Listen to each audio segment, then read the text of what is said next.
students, welcome to Magesh Sivagori tutorial class. Today in this session we are going to see 10th standards first language English first poem to a pair of Sarah's Crane written by Manmohan Singh.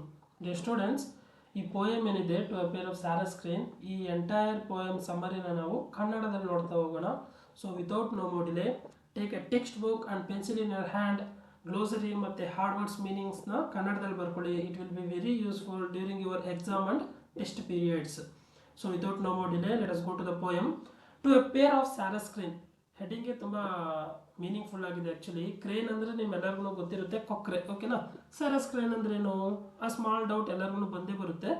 ಈ crane ಏನಿದೆ ಕೊಕ್ರೆ, ಆ ಕೊಕ್ರೆ name ಬಂದು ಸ್ಯಾರಸ್ ಅಂತ ಅರ್ಥ, ಓಕೆನಾ. ಈ ಪೋಯಮು ಮನಮೋಹನ್ ಸಿಂಗ್ ಅವ್ರು ಬರೆದಿದ್ದಾರೆ. ಮನಮೋಹನ್ ಸಿಂಗ್ ಅಂದಮೇಲೆ ನಮಗೆ ಆಲ್ರೆಡಿ ಮೈಂಡಲ್ಲಿ ಬಂದ್ಬಿಟ್ಟಿರ್ತಾರೆ before India's prime minister Manmohan Singh ಅಂತ. ಆ್ಯಕ್ಚುಲಿ ಈ ಪೋಯಮ್ ಬರೆದಿರೋದು ಆ ಮನಮೋಹನ್ ಸಿಂಗ್ ಅವರಲ್ಲ. ಈ ಮನಮೋಹನ್ ಸಿಂಗ್ ಯಾರು ಅನ್ನೋದನ್ನ ನೋಡೋಣ. ನಾವು ಬಿಫೋರ್ ದಟ್ ಈ ಪೋಯಮಲ್ಲಿ ಏನಿದೆ ಸ್ಯಾರಸ್ ಕ್ರೇನ್, ಇದರ ಒಂದು ಅಂಡರ್ಸ್ಟ್ಯಾಂಡಿಂಗ್ ನಿಮ್ಗಿತ್ತು ಅಂದರೆ ಇಮ್ಯಾಜಿನೇಷನಲ್ಲಿ ಪೋಯಮ್ ಈಸಿಯಾಗಿ ಲೋಡ್ ಆಗುತ್ತೆ. ಸೊ ಇಮ್ಯಾಜಿನೇಷನಲ್ಲಿ ಅಬೌಟ್ ಸ್ಯಾರಸ್ ಕ್ರೇನ್ ನಾನು ಎಕ್ಸ್ಪ್ಲೈನ್ ಮಾಡ್ತೀನಿ ಹೇಗಿರುತ್ತೆ ಅಂತ, ಅದನ್ನು ಅಂಡರ್ಸ್ಟ್ಯಾಂಡ್ ಮಾಡ್ಕೊಳ್ಳಿ. ಪ್ಲಸ್ ಅಬೌಟ್ ದ ಆಥರ್ ಯಾರು ಅನ್ನೋದನ್ನು ರಿಮೈಂಡ್ ಮಾಡ್ಕೊಳ್ಳಿ. Let us go to the poem. Before going to the poem, about the author Manmohan Singh. Manmohan Singh, an officer of the Indian Administrative Service, is a contemporary poet. ಇವರು ಬಂದು ಮನಮೋಹನ್ ಸಿಂಗ್ ಬಂದು contemporary poet ಆಗಿದ್ರು. His poems have been published in a number of magazines. ಇವ್ರು ಬರೆದಿರುವಂಥ poems ಕೂಡ number of ಮ್ಯಾಗಝೈನ್ಸಲ್ಲಿ publish ಕೂಡ ಆಗಿದೆ. These poem is chosen from his book titled village poems. ಈ to a pair of ಸ್ಯಾರಸ್ crane poem ಏನಿದೆ, ಈ ಪೋಯಮ್ ಬಂದು ಅವ್ರು ಬರೆದಿರುವಂಥ ಬುಕ್ ವಿಲೇಜ್ ಪೋಯಮ್ಸ್ ಅನ್ನೋ ಒಂದು ಬುಕ್ಕಿಂದ ಎಕ್ಸ್ಟ್ರಾಕ್ಟ್ ಮಾಡಿ ನಮ್ಗೆ ಕೊಟ್ಟಿದ್ದಾರೆ. For more information, he was born on 1905, Lyallpur, Punjab, British India. Present day ಪಾಕಿಸ್ತಾನಲ್ಲಿ ಲೊಕೇಟೆಡ್ ಆಗಿದೆ ಅದು. ಬಿಫೋರ್ ನಿಮ್ಗೆ ಗೊತ್ತಿರುತ್ತೆ, ಬಿಫೋರ್ ಇಂಡಿಯಾ ಮತ್ತು ಪಾಕಿಸ್ತಾನ್, ನೇಪಾಳ ಅದೆಲ್ಲ ಕಂಬೈನ್ ಎಲ್ಲ ಇತ್ತು. ಆ later independent they have separated themselves, separate ಆಗಿದೆ due to some reasons. So ಅವರು 1905 ಪ್ರೆಸೆಂಟ್ ಡೇ ಪಾಕಿಸ್ತಾನಲ್ಲಿರುವಂಥ ಲಯಾಲ್ಪುರ್ ಪಂಜಾಬಲ್ಲಿ ಬೋರ್ನ್ ಆಗಿದ್ದಾರೆ. And died 1978. ಆಕ್ಯುಪೇಷನ್ ಬಂದು ರೈಟರ್ ಮತ್ತು ಸ್ಕಾಲರ್ ಆಗಿದ್ದರು. ಇಮೇಜ್ ಕೂಡ ನೀವು ಪಿಕ್ಚರಲ್ಲಿ ನೋಡ್ತಾ ಇರ್ಬೋದು. ರೈಟ್ ಸೈಡಲ್ಲಿರೋರು Manmohan Singh. Okay, let us go to the poem. About sarus crane. ನಾನು ಹೇಳಿದ್ದೀನಿ ಸ್ಯಾರಸ್ ಕ್ರೇನ್ ಅಂದ್ರೆ ಏನು, ಕ್ರೇನ್ ಅಂದರೆ ಕೊಕ್ರೆ ಅಂತ ನಿಮ್ಗೆ ಗೊತ್ತಿರುತ್ತೆ. ಸ್ಯಾರಸ್ ಅಂದರೆ ನೇಮ್ ಆಫ್ ದ ಕ್ರೇನ್ ಅಂತ ಹೇಳಿದ್ದೀನಿ. ಅದು ಹೇಗಿರುತ್ತೆ ಅನ್ನೋದನ್ನು ಸ್ವಲ್ಪ ಡಿಸ್ಟಿಂಗ್ವಿಷ್ ಆಗಿ ನೋಡೋಣ. So the ಸ್ಯಾರಸ್ crane is easily distinguished from other cranes in the region by its overall grey colour and the contrasting red head and upper neck. ಈ sarus crane ಏನಿದೆ ಇದನ್ನು ಈಸಿಯಾಗಿ ಡಿಸ್ಟಿಂಗ್ವಿಶ್ ಮಾಡ್ಬೋದು, ಡಿಫ್ರೆನ್ಸಿಯೇಷನ್ ಮಾಡ್ಬೋದು. It can be easily distinguished from other cranes. ಬೇರೆ ಕ್ರೇನ್ಸ್ಗೂ ಈ ಕ್ರೇನ್ಸ್ಗೂ ತುಂಬ differentiation ಇದೆ, ತುಂಬ ಬೇರೆ ಬೇರೆ ಒಂದು ಡಿಫ್ರೆಂಟ್ ಇದೆ ಅಂತ ಹೇಳ್ತಾ ಇದ್ದಾರೆ. In the region by its overall, ಅದು ಯಾವ ಕಲರಲ್ಲಿ ಇರುತ್ತೆ ಅಂದರೆ grey colour and the contrasting red head and upper neck. ನೀವು ಇಮೇಜಲ್ಲಿ ನೋಡ್ತಾ ಇರ್ಬೋದು, ಅದ್ರ ಬಾಡಿ ಬಂದು ಗ್ರೇ ಕಲರಲ್ಲಿದೆ. And for one more information, ಇದೆಲ್ಲ 5 ಫೀಟ್ವರೆಗೂ ಬೆಳೆಯುತ್ತೆ, 5 ಅಡಿವರೆಗೂ ಬೆಳೆಯುತ್ತೆ ಅಂತ ಹೇಳ್ತಾ ಇದ್ದಾರೆ. ಸೊ ಅದ್ರ ಬಾಡಿ ಬಂದು ಗ್ರೇ ಕಲರಲ್ಲಿರುತ್ತೆ, ಅದ್ರ ಹೈಟ್ ಬಂದು 5 ಫೀಟ್ವರೆಗೂ ಇರುತ್ತೆ. ಆ್ಯಂಡ್ ಅದ್ರ ತಲೆ ಮೇಲೆ ನಿಮ್ಗೆ ಕಾಣಿಸ್ತಾ ಇರ್ಬೋದು ರೆಡ್ ಕಲರ್ ಇದೆ ನೆಕ್ ಮೇಲೆ, ನೆಕ್ ಮೇಲ್ಗಡೆ, ಹೆಡ್ ಮೇಲ್ಗಡೆ. So grey colour and the contrasting red head and upper neck. They forage on marshes and shallow wetlands for roots, tubers, insects, crustaceans and small vertebrate prey. ಇದನ್ನೆಲ್ಲ ಅದು ಅದರ food ಆಗಿ ಸ್ವೀಕರಿಸುತ್ತೆ ಅಂತ ಹೇಳ್ತಾ ಇದ್ದಾರೆ. The ಸ್ಯಾರಸ್ crane is a large non migratory crane. ಈ sarus crane ಏನಿದೆ, ನಿಮ್ಗೆ ಮೈಗ್ರೇಷನ್ ಅಂದರೆ ಗೊತ್ತಿರುತ್ತೆ. ಫಾರ್ ಫುಡ್ ಅಥವಾ ಶೆಲ್ಟರ್ಗೋಸ್ಕರ ಒಂದು ಪ್ಲೇಸಿಂದ ಇನ್ನೂ ಒಂದು ಪ್ಲೇಸ್ಗೆ ಹೋಗೋದನ್ನ ಮೈಗ್ರೇಷನ್ ಅಂತ ಕರೀತಾರೆ. ಬಟ್ ಇದು ಯಾವತ್ತೂ ಮೈಗ್ರೇಷನ್ ಮಾಡಲ್ಲ. It is a non migratory bird ಅಂತ ಕರೀತಾ ಇದ್ದಾರೆ. So the ಸ್ಯಾರಸ್ crane is a large non migratory crane found in parts of the Indian sub continent.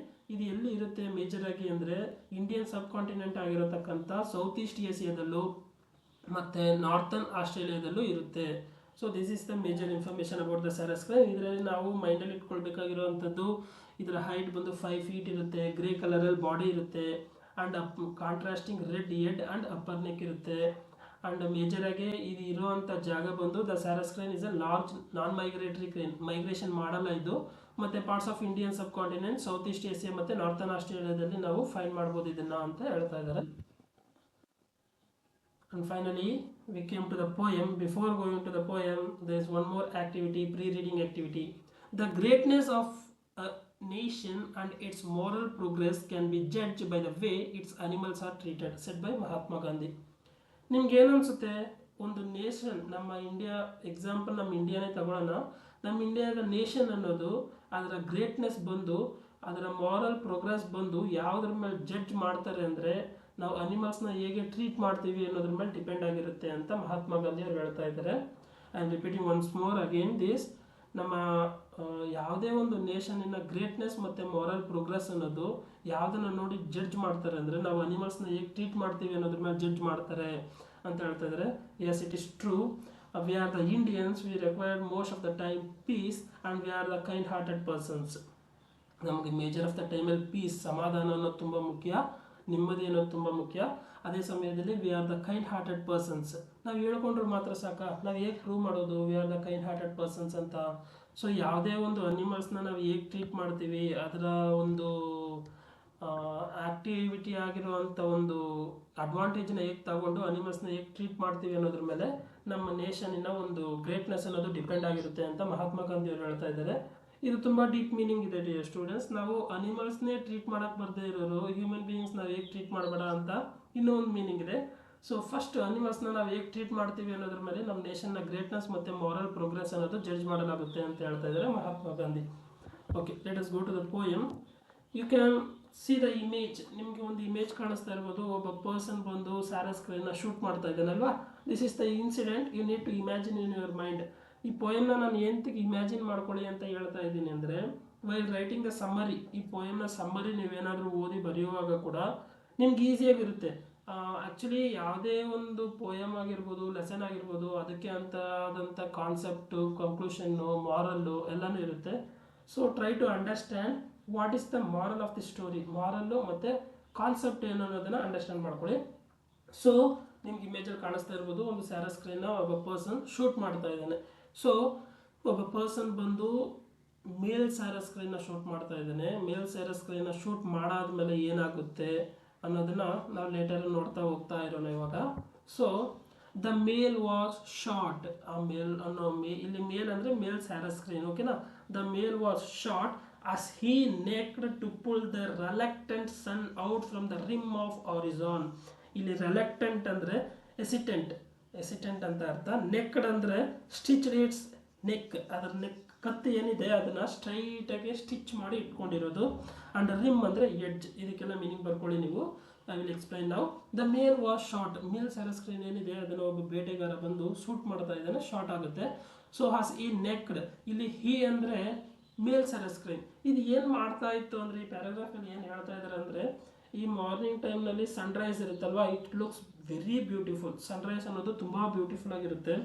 So ಆ ಮೌಂಟೇನ್ ಸೆಂಟ್ರಲ್ಲಿ ಆ ಸನ್ ಅನ್ನೋದು ಏನು ಬರ್ತಾ ಇದೆ ಅದನ್ನು ಈ ಮೇಲ್ ಸ್ಯಾರಸ್ ಕ್ರೇನು ತನ್ನ ಕತ್ತಲ್ಲಿ ಸ್ಟಿಚ್ ಮಾಡಿ ಆ ಸಣ್ಣನ ಮೇಲ್ಗಡೆ ತೂಕಿ ಬಿಡೋ ಥರ, ಪುಲ್ ಮಾಡೋ ಥರ ಒಂದು ಆ್ಯಕ್ಷನ್ ಮಾಡ್ತಾ ಇದೆ. ಇದಕ್ಕೆ ಇನ್ನೂ ಒಂದು ಸ್ಮಾಲ್ ಸ್ಟೋರಿ ಹೇಳಿ ಮುಗಿಸ್ತೀನಿ ನಾನು. ನಿಮಗೆ ಡಾಗ್ ಸ್ಟೋರಿ ಗೊತ್ತಿರುತ್ತೆ. ಒಂದು ಡಾಗ್ ಬಂದು, ನಾಯಿ ಬಂದು ಒಂದು ಬೋನ್ನ ತಗೊಂಡು ಹೋಗ್ತಾ ಇರುತ್ತೆ. ವಾಟರ್ ಒಳಗಡೆ ಬಗ್ಗಿ ನೋಡುವಾಗ ಅದರ ಒಂದು ರಿಫ್ಲೆಕ್ಷನ್ ಅದಕ್ಕೆ ಕಾಣಿಸುವಾಗ ಈ ನಾಯಿ ಹತ್ರ ಇರೋ ಬೋನನ್ನು ನಾನು ಕಿತ್ಕೊಳ್ಬೇಕು ಅಂತ ಟ್ರೈ ಮಾಡಿ ಅದು ವಾಟರ್ ಒಳಗಡೆ ಬಿದ್ದೋಗುತ್ತಲ್ವಾ. This is the way like that the ಸ್ಯಾರಸ್ crane feels that is the person to pull out the reluctant sun out from the rim of horizon.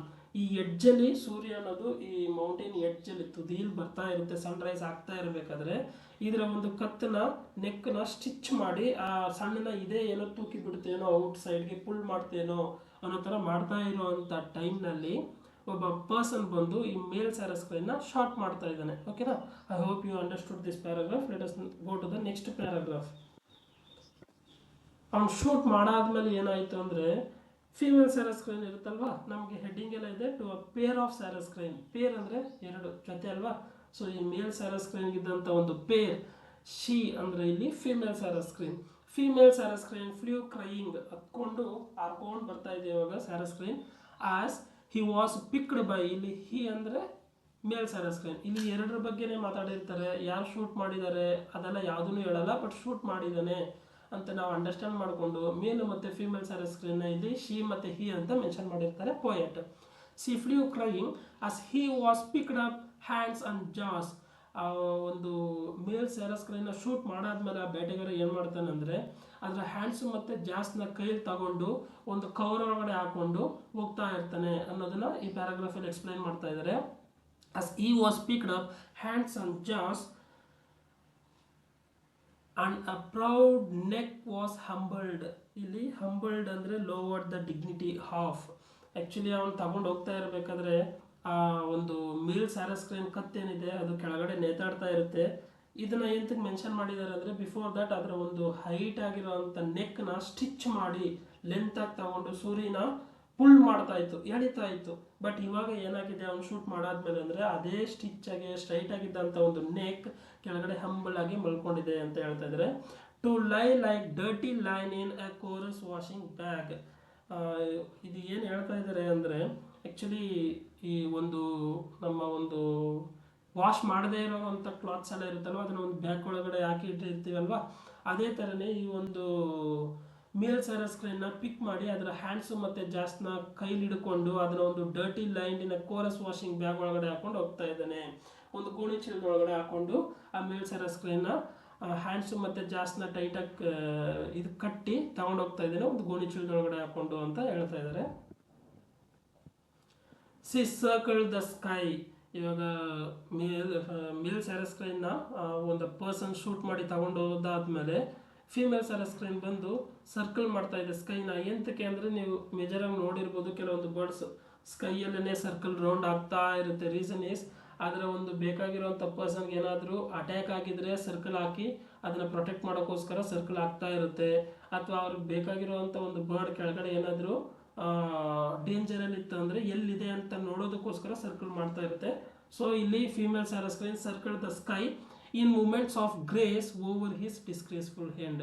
ಇದು ಆ್ಯಕ್ಚುಲಿ ಮೇಲ್ ಸ್ಯಾರಸ್ಕ್ರೈನ್ಗೆ ಇದು ಡಿಸ್ಗ್ರೇಸ್ಫುಲ್ ಎಂಡ್, ಒಂದು piece ಇಲ್ಲದೆ ಇರೋಂಥ, ಒಂದು ನೆಮ್ಮದಿನೇ ನೋಡದೇ ಇರೋಂಥ, ಒಂದು ಆಶೀರ್ವಾದನೇ ಇಲ್ಲದೆ ಇರೋಂಥ ಒಂದು ಎಂಡ್ ಆಗಿದೆ, ಡಿಸ್ಗ್ರೇಸ್ಫುಲ್ ಎಂಡ್ ಆಗಿದೆ ಫೀಮೇಲ್ ಸ್ಯಾರಸ್ಕ್ರೈನ್ಗೆ. The killer went away and she return to the death scene. Killer ಏನಿದ್ದಾನೆ ಮೇಲ್ ಸ್ಯಾರಸ್ಕ್ರೈನ್ನ ಆ ಒಂದು ಕೋರಸ್ ವಾಷಿಂಗ್ ಬ್ಯಾಗ್ ಒಳಗಡೆ ಹಾಕೊಂಡು ಹೋಗ್ಬಿಡ್ತಾನೆ. ಅದು ಅವನು ಹೋಗಾದ್ಮೇಲೆ ಈ ಫೀಮೇಲ್ ಸ್ಯಾರಸ್ಕ್ರೈನ್ ಏನಿದೆ ಅದು ಮೇಲ್ ಸ್ಯಾರಸ್ಕ್ರೈನ್ನ ಸಾಯಿಸ್ತಾನೋ ಒಬ್ಬ ಬೇಟೆಗಾರ ಆ ಪ್ಲೇಸ್ಗೆ ಡೆತ್ ಸೀನ್ಗೆ ಬರ್ತಾ ಇದೆ, ಬಂದು ನೋಡ್ತಾ ಇದೆ ಅಲ್ಲಿ ಅಂತ ಹೇಳ್ತಾ ಇದ್ದಾರೆ.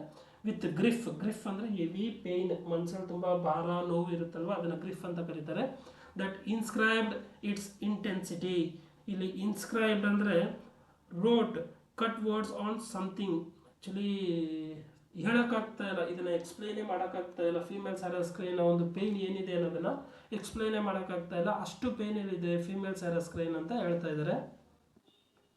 ಇನ್ ಡಾಟ್ಸ್ ಆ್ಯಂಡ್ ಪಿಟ್ಸ್.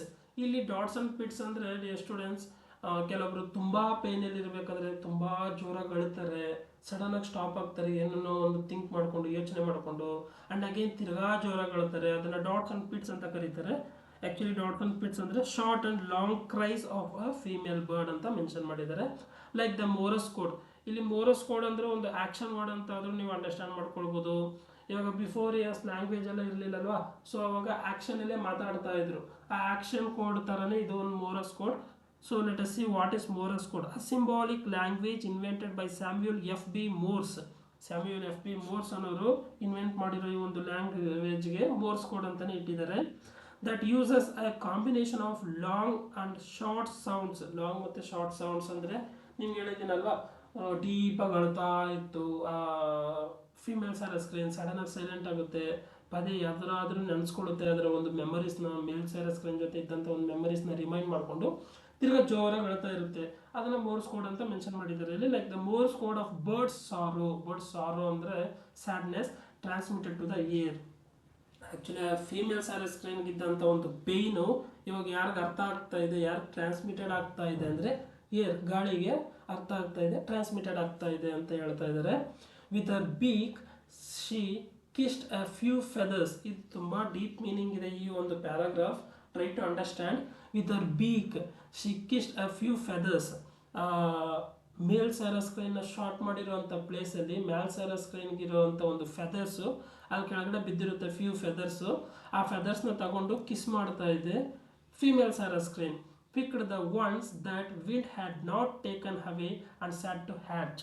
ಇಲ್ಲಿ ಹ್ಯಾಚ್ ಅಂದರೆ ಬಿಸಿ ತಾಗಿಸೋದು, ಅಥವಾ ಕೋಳಿ ಏನಾದರೂ ಮೊಟ್ಟೆ ಇಡ್ತಂದ್ರೆ ಅದ್ರ ಮೇಲೆ ಕೂತ್ಕೊಂಡು ಸ್ವಲ್ಪ ಬಿಸಿ ತಾಗಿಸಿ ಅದರೊಳಗಡೆಯಿಂದ ಹುಂಜ ಬರೋವರೆಗೂ, ಕೋಳಿ ಮರಿ ಮಾಡೋವರೆಗೂ ಅದರ ಒಂದು ಬಿಸಿ ಕೊಡ್ತಾ ಇರುತ್ತಲ್ವ, ಅದನ್ನ ಹ್ಯಾಚ್ ಅಂತ ಕರಿತಾ ಇದ್ದಾರೆ. ಇಲ್ಲಿ ತುಂಬ ಡೀಪ್ ಮೀನಿಂಗ್ ಇದೆ, try to understand. Picked the ones that wind had not taken away. ಗಾಳಿಲಿ ಯಾವುದೇ ಒಂದು ಫೆದರ್ಸು ಗಾಳಿಲಿ ಹಾರ್ಕೊಂಡು ಹೋಗದೆ ಇರೋ ಥರ ಎಲ್ಲ ಫೆದರ್ಸ್ನು ಆಯ್ಕೊಳ್ಳುತ್ತೆ ಫೀಮೇಲ್ ಸರಸ್ಕ್ರೇನ್. ಆಯ್ಕೊಂಡು ಅದ್ರ ಮೇಲೆ ಕೂತ್ಕೊಂಡು ಬಿಸಿ ತಾಗಿಸ್ತಾ ಇದೆ. ಎಂತಕ್ಕಾಗಿರ್ಬೋದು? ಅದರ ಒಂದು ಪೇರ್ ಏನಿತ್ತು ಮೇಲ್ ಸರಸ್ಕ್ರೇನ್, ಮೇ ಬಿ ನಾನು ಹ್ಯಾಚ್ ಮಾಡಿದ್ರೆ ತಿರ್ಗಾ ಬರ್ಬೋದೇನೋ, ನಾನು ಬಿಸಿ ತಾಗಿಸಿದ್ರೆ ತಿರ್ಗಾ ಬರ್ಬೋದೇನೋ ಅಂತ ಟ್ರೈ ಮಾಡ್ತಾ ಇದೆ ಫೀಮೇಲ್ ಸರಸ್ಕ್ರೇನ್. ಪಿಕ್ ಮಾಡಿಕೊಂಡು ಎಲ್ಲ ಫೆದರ್ಸನ್ನು ಅದ್ರ ಮೇಲೆ ಕೂತ್ಕೊಂಡು ಅದಕ್ಕೆ ಹ್ಯಾಚ್ ಮಾಡ್ತಾ ಇದೆ. The blood stained feathers into a toddling chick. Actually ಆ ಫೆದರ್ಸ್ ಎಲ್ಲನೂ ಬ್ಲಡ್ ಸ್ಟೈನ್ಡ್ ಆಗಿದೆ. ಅವ್ನು ಶೂಟ್ ಮಾಡುವಾಗ ಬ್ಲಡ್ ಬಂತಲ್ವಾ ಮೇಲ್ ಸರಸ್ಕ್ರೇನಲ್ಲಿ, ಆ ಬ್ಲಡ್ ಬಂದು ಆ ಫೆದರ್ಸ್ ಎಲ್ಲನೂ ಸ್ಟೈನ್ ಆಗಿದೆ. ಇಂಟು ಅ ಟೋಡ್ಲಿಂಗ್ ಚಿಕ್. ಇಲ್ಲಿ ಟೋಡ್ಲಿಂಗ್ ಅಂದರೆ ವಾಕಿಂಗ್ ವಿತ್ ಶಾರ್ಟ್ ಅನ್ಸ್ಟಡಿ ಸ್ಟೆಪ್ಸ್. ಆ ಫೀಮೇಲ್ ಸರಸ್ಕ್ರೇನ್ ನಿಂತ್ಕೊಂಡು ಏನು ಮಾಡ್ತಾ ಇದೆ, ಹ್ಯಾಚಿಂಗ್ ಮಾಡ್ತಾ ಇದೆ, ಮತ್ತು ಫೆದರ್ಸ್ನೆಲ್ಲ ಹಾಯ್ಕೊಂಡು ಒಂದು ಜಾಗದಲ್ಲಿ ಕೂಡ ಆಗ್ತಾ ಇದೆ. ಅದೆಲ್ಲ ಮಾಡುವಾಗ ಅದ್ರ ಕೈಯಲ್ಲಿ ಸ್ಟಡಿಯಾಗಿ ಮಾಡೋಕ್ಕಾಗ್ತಾ ಇಲ್ಲ ಆ ಕೆಲಸ ಎಲ್ಲನೂ. ತುಂಬ ಪೇಯ್ನಲ್ಲಿದೆ ಅಲ್ವಾ, ಅದು ಸ್ಟಡಿಯಾಗಿ ನಿಂತ್ಕೊಳ್ಳೋಕ್ಕಾಗ್ತಾ ಇಲ್ಲ ಅಂತ ಹೇಳ್ತಾ ಇದ್ದಾರೆ. ಅದರ ಸ್ಟೆಪ್ಸ್ ಬಂದು ಚೇಂಜ್ ಆಗಿ ಅನ್ಸ್ಟಡಿಯಾಗಿ ಇಡ್ತಾ ಇದೆ. ಫೀಮೇಲ್ ಸರಸ್ಕ್ರೇನ್ ಸ್ಟೆಪ್ಸು ಅನ್ಸ್ಟಡಿಯಾಗಿ ಇಡ್ತಾ ಇದೆ ಅಂತ ಹೇಳ್ತಾ ಇದ್ದಾರೆ.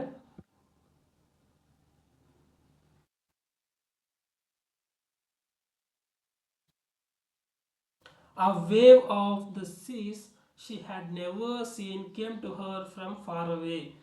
ಇವಾಗ ಎಷ್ಟು ಪೇಯ್ನಲ್ಲಿ ಇರಬೇಕಾದ್ರೆ ಅದರ ಒಂದು ಪೇಯ್ನ್ ಬಂದು ಹೇರ್ಗೆ ಟ್ರಾನ್ಸ್ಮಿಟೆಡ್ ಆಗುತ್ತೆ, ಅದರ ಕೈಲಿ ಸ್ಟಡಿಯಾಗಿ ನಿಂತ್ಕೊಳ್ಳೋಕ್ಕಾಗ್ತಾ ಇಲ್ಲ, ಟೋಡ್ಲಿಂಗ್ ಸ್ಟೆಪ್ಸ್ ಹಾಕುತ್ತೆ, ಅದರ ಒಂದು ಮೋರ್ಸ್ ಕೋಡ್ ಏನಿದೆ ಅದು ಇಯರ್ಗೆ ಟ್ರಾನ್ಸ್ಮಿಟೆಡ್ ಆಗ್ತಾ ಇದೆ, ಪಿಟ್ಸ್ ಆ್ಯಂಡ್ ಡಾಟ್ಸ್ ಬಿಟ್ಟು ಅಳ್ತಾ ಇದೆ, ತುಂಬ ಪೇಯ್ನಲ್ಲಿದೆ ಅಲ್ವಾ ಸರಸ್ಕ್ರೇನು. ಆ ಒಂದು ಸಮಯದಲ್ಲಿ ಸಮುದ್ರದ ತೀರದಲ್ಲಿ ಯಾವುದೋ ಒಂದು ದೊಡ್ಡ ಅಲೆ ಜೋರಾಗಿ ಇದನ್ನ ನೋಡ್ಕೊಂಡು ಬರ್ತಾ ಇದೆ. ಆ wave of the seas she had never seen. ಆ ಫೀಮೇಲ್ ಸರಸ್ಕ್ರೇನ್ ಯಾವತ್ತೂ ನೋಡಿರಲ್ಲ ಇಂಥ ಒಂದು ಅಲೆನ. ಅಂಥ ಒಂದು ಅಲೆ ಸಮುದ್ರದಿಂದ ಬರ್ತಾ ಇದೆ ಇದನ್ನು ನೋಡಿಕೊಂಡು. ಆ wave of the seas she had never seen came to her from far away. ದೂರದಿಂದ ಬರ್ತಾ ಇದೆ ಒಂದು ಅಲೆ, ಜೋರಾದ ಅಲೆ. And carried her to him. ಇಲ್ಲಿ ಹರ್ ಟು ಹಿಮ್ ಅಂದರೆ ಇವಾಗ ಮೇಲ್ ಸರಸ್ಕ್ರೇನ್ ಆಲ್ರೆಡಿ ಡೆತ್ ಆಗಿ ಹೆವೆನ್ಗೆ ಹೋಗಿರುತ್ತಲ್ವ. ಸೊ ಆ ಹೆವೆನ್ ಅನ್ನೋ ಒಂದು ಪ್ಲೇಸಲ್ಲಾದರೂ ಇವೆರಡು ಜೋಡಿನ ಸೇರಿಸ್ಬೇಕು ಅಂತ ಹೇಳಿ ಆ ವೇವ್ ಅನ್ನೋದು, ಅಳೆ ಅನ್ನೋದು ಜೋರಾಗಿ ಬಂದು ಈ ಫೀಮೇಲ್ ಸರಸ್ಕ್ರೇನ್ನ ಒತ್ಕೊಂಡು ಹೋಗಿ ಅದನ್ನು ಸಾಯಿಸ್ಬಿಡುತ್ತೆ. ವಿಚ್ ಮೀನ್ಸ್ ಹೆವೆನ್ ಕಳಿಸ್ಕೊಡುತ್ತೆ ಅಂತ ಹೇಳಿ ಪೋಯಮ್ನ ಶಾರ್ಟ್ ಆ್ಯಂಡ್ ಸ್ವೀಟಾಗಿ ಮುಗಿಸಿದ್ದಾರೆ ಮನಮೋಹನ್ ಸಿಂಗ್ ಅವರು. ಇದನ್ನ ಇನ್ನೂ ಒಂದ್ಸಲ ರಿಪೀಟ್ ಮಾಡ್ತೀನಿ. A wave of the seas she had never seen came to her from far away and carried her to him. ಇಲ್ಲಿ ಶಿ ಹರ್ ಅಂದರೆ ಫೀಮೇಲ್ ಸರಸ್ಕ್ರೇನ್, ಓಕೆನಾ. She went away beyond humans words, beyond the legends and fables of human love. ಇಲ್ಲಿ humans words ಅಂದರೆ they certainly part of life and probably exhibit great grief for the male keeping for weeks at times about the locality where their partner was killed and calling constantly, actually known the widowed bird to pine away and die. These are the Hume's words taken from the Game Birds of India, Burma and Seoul 1881. ಈ ಒಂದು text ಬುಕ್ಕಲ್ಲಿರೋಂಥ ಒಂದು ಇದು ಏನು story ಅಂದರೆ, actually before ಇಯರ್ಸಲ್ಲಿ ಯಾವುದೇ ಒಂದು female husband, married ಆಗಿರೋ husband died ಆಯಿತು ಅಂದರೆ ಅವ್ರನ್ನ ವಿಡೋ ಅಂತ ಕರೀತಾರಲ್ವ. ಸೊ ಆವಾಗ ಅವರು ತುಂಬ ಪೇಯ್ನಲ್ಲಿ ಇರ್ತಾಯಿದ್ರು. ಅವ್ರ ಹಸ್ಬೆಂಡ್ ಡೆತ್ ಆದಮೇಲೆ ಅವ್ರೂ ಇರೋಕ್ಕೆ ಇಷ್ಟಪಡ್ತಾ ಇರಲಿಲ್ಲ. ಬಿಫೋರ್ ಓಲ್ಡನ್ ಇಯರ್ಸಲ್ಲಿ ಹೇಳ್ತಾ ಇದ್ದೀನಿ. ಸೊ ಅವ್ರೂ ಡೆತ್ ಆಗ್ತಾಯಿದ್ರು ಅಂತ ಹೇಳಿ ಹ್ಯೂಮ್ಸ್ ವರ್ಡ್ಸ್ ಅಂತ ಹೇಳ್ತಾ ಇದ್ದಾರೆ. She went away beyond the humans words, beyond the legends and fables of human love. ಇಲ್ಲಿ ಲೆಜೆಂಡ್ಸ್ ಅಂದರೆ stories from ancient times about people and a traditional short story that teaches a normal lesson, especially one with animals as characters. Example, Panchatantra tales and Aesop's fables. So humans legends ಮತ್ತು fables, ಯಾವುದೇ human beings ಯಾವ love ಪ್ರೀತಿ ಅದು ಯಾವುದನ್ನು ಈ ಒಂದು ಮೇಲ್ ಸರಸ್ಕ್ರೇನ್ female ಸರಸ್ಕ್ರೇನ್ ಒಂದು ಇದನ್ನು explain ಮಾಡೋಕ್ಕಾಗಲ್ಲ. ಅಷ್ಟು ಡೀಪ್ ಆಗಿದೆ ಇವರ ಒಂದು ಅಂಡರ್ಸ್ಟ್ಯಾಂಡಿಂಗ್ ಅಂತ ಹೇಳಿ ಈ ಪೋಯಮ್ನ ಮುಗಿಸ್ತಾ ಇದ್ದಾರೆ. This poem is written by Manmohan Singh. Dear students, I hope you all understood this poem. Thank you for watching the video. Next video will be coming soon.